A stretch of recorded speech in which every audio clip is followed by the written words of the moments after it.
मी सांडगे हटवार. मी आतेगावी आलेली आहे. आज मी आंब्याच्या पापड बनवणार आहे, म्हणजेच आम पापड. हा आंब्याचा रस आहे, जो की ओरिजिनल शेतातले आंबे आहेत ते तोडून आणले होते घरी. तर रोज 20-25 आंबे सहज असेच पडतात. त्याच कारण आंबे खूप सारे झाले आहेत. ते म्हणून आज मी आंब्याचे पापड बनवायचे. मी शेतात असल्यामुळे मी पाडाचे आंबे वेचायला आली आहे. पाडाचे आंबे झाडावर वरून खाली पडतात आणि तेच आंबे पिकलेले सुद्धा असतात, म्हणून हे आंबे मी खालून वेचली आहे.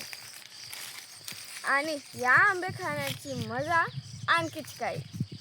सकाळचे 5:30 वाजले आहेत आणि गाव असल्यामुळे इथे चिवचिवाट आहे.